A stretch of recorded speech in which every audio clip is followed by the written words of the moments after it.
Hello friends, welcome to HR Box channel.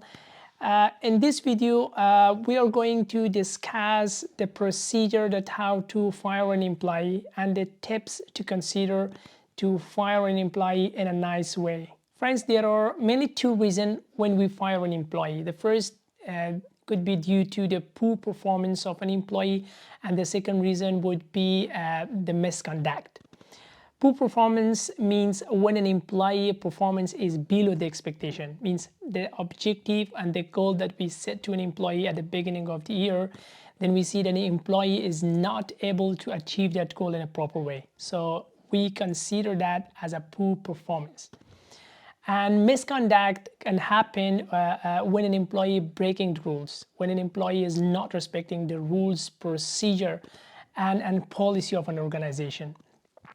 Generally, there are three types of misconduct: simple misconduct, gross misconduct, and serious misconduct. In simple misconduct, normally employee is not harming someone else, or sometimes employee doing an action which is a mistake.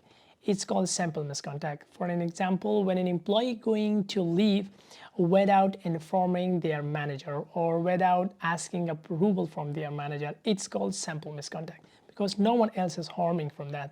So this is simple misconduct, and normally for simple misconduct, you just need to give them a verbal warning. In gross misconduct, normally other employees harming. For example, the way an employee is behaving with other colleagues, which is not acceptable by others, it is gross misconduct. So in gross misconduct, normally you have to give them a warning, a written warning letter to the employees. Serious misconduct happen when an organization is harming. For example, breaking the code of conduct or charter of the organization. For example, disclosing the confidential data of an organization. It's also serious misconduct. So in serious misconduct, there is no need for verbal or a written warning. So you have to directly terminate the employee. Friends, now we know that there are two reasons to fire an employee, which was poor performance of employee and employee misconduct, and we also know the types of misconduct. So let's see that what tips you need to consider when you want to fire someone. Tip number one, review your employee handbook.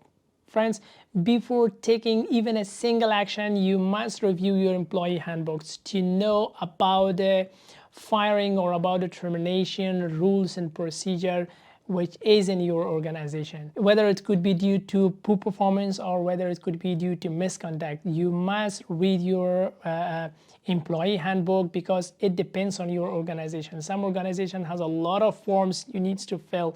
There is a lot of communication you need to do in advance before taking any action. For example, in some organization, even before giving the warning letters, you need to send them an explanation letter.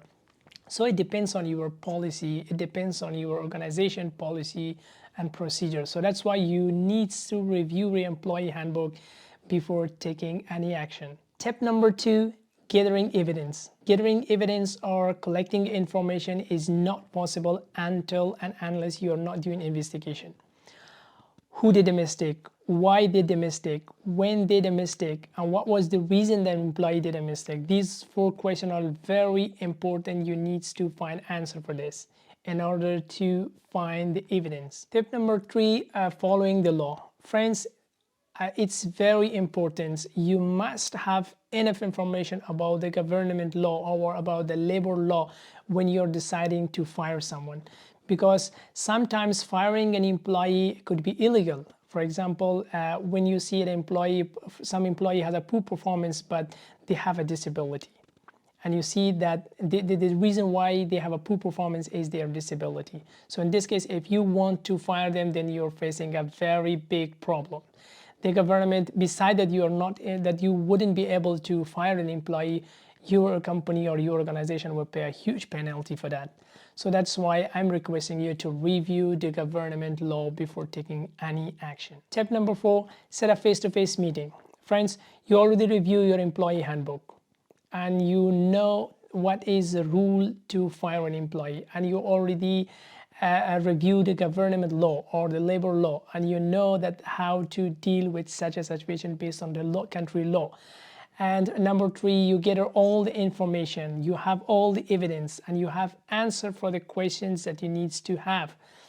And this is the final steps. You need to open a gate, or you need to open a room for communication. Set a time with an employee, sit with them, give them this opportunity to talk first. Then you have to share all the evidence and all the reasons. And you should disclose all the reasons that why you want the employee to go. Thanks friends for watching. If you didn't subscribe the channel yet, please subscribe the channel, like and share the videos with your friends for more videos.